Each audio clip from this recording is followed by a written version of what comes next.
Welcome back to another episode of Build with a Plan. Coach David here. Hope you guys are having a good week. I took the last week off.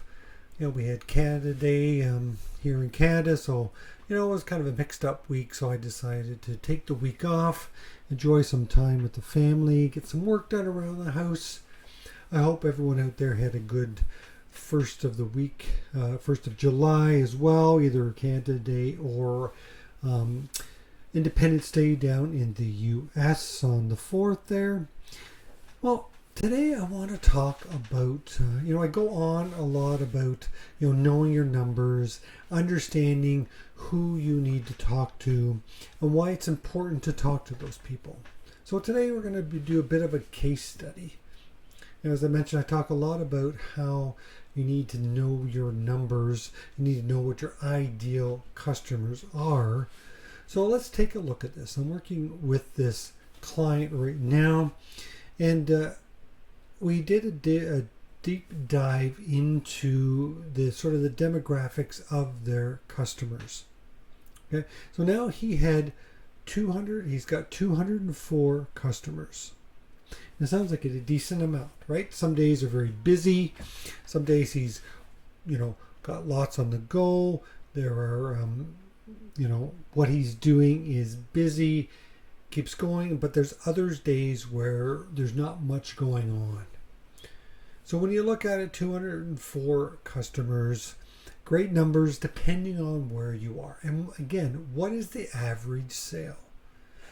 This business owner is doing okay, has a pretty good living right now, keeps him busy, but also has those opportunities when it's slower to take either the day off or the afternoon off, or just do some stuff for himself or for his family. But let's take a little deeper dive again into those customers. Out of the 204 customers, there is 174 of them with an average yearly sale of only $430. So on average, those 174 customers only net him in sales $430. And that's not even just profit. That's just sales. However, the other 30 customers, the average yearly sale, now I did this over a 12-month rolling just so that we can understand what the last 12 months looks like, not the last 3 years.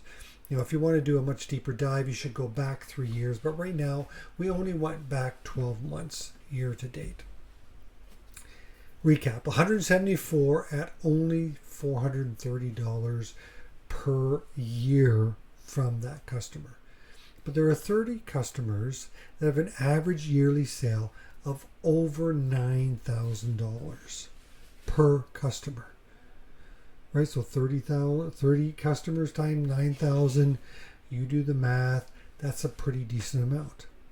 But what was even more interesting is that we did a little deeper dive and found out that there is one segment that consists of 7 of his top customers is from one segment. And their yearly average sale is over $10,500. So it's kind of almost the cream of the crop. But what this allowed us to do is identify where is his profitable segment. He's got 7 customers in that segment already. So that net him at $10,500+ a year. That's pretty good. That was over $71,000 just from those 7 customers. So what does that tell you? Or what should that tell you? That you can build on that segment. So you build on that segment. So you go, okay, so what does that mean? Okay, well, you know what those 7 customers, ideal customers, look like. So now you know who to go after. How do you add that? Obviously, if you can add 1 or 2 from that segment, you're looking at, on average, $10,500 of increased revenue. So obviously, if you added 10 of those, that's $100,000. Now, obviously, right now we only have 7. But again, the interesting point is these customers just kind of came word of mouth. There was no attracting these customers. And mainly because he didn't understand that those were ideal customers for him. As I mentioned, there was 30 customers that were at 9,000 plus average yearly sale. So how can you build on those 23 customers? The 7, again, are in that segment. You know who they are, and you can build on them and build that segment. But you could also look at the other 23 that are at the top of the list. What other problems can you solve that can add revenue to your bottom dollar? So there's things to think about there. Dig a little deeper. You can maybe segment those 23 and find out. One of them, of course, was the main one, but there's only one of those type of clients that he has. So we should also look at, okay, that one, top one was $65,000. So how can we attract more of those? Now, the interesting thing is here, and the reason why I'm kind of,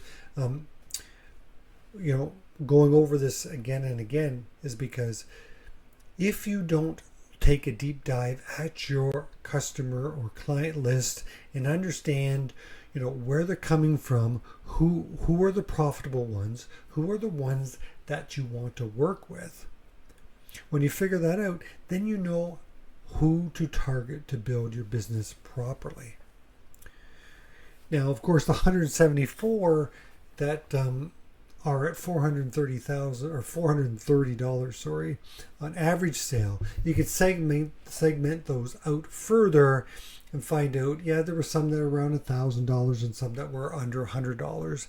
And we're talking about average here. So we could segment that out a bit more and then understand who should we go after a little bit more and who should we not even worry about.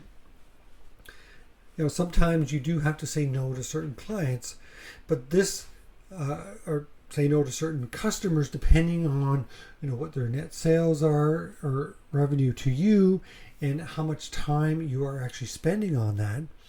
But this particular client of mine, he is not busy enough to start saying no. There's time in the day, time in the week to bring on whatever client comes through the door at this moment.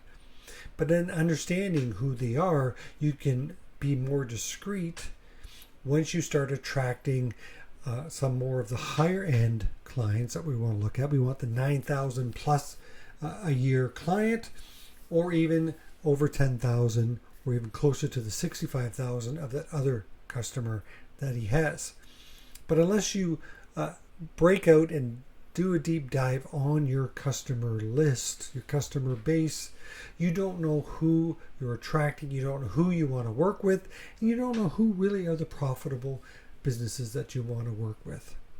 So my homework to you this week is break down, segment your customer list, your customer base.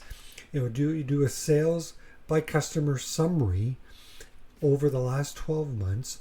Run that report that'll list the customer or client that you have, and it'll list the total sales that you invoiced to that customer in the last 12 months.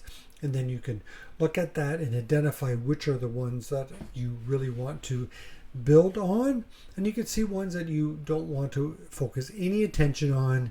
And if you're busy enough, you can start saying no to some of those very low revenue generating clients and focus on the higher revenue generating clients.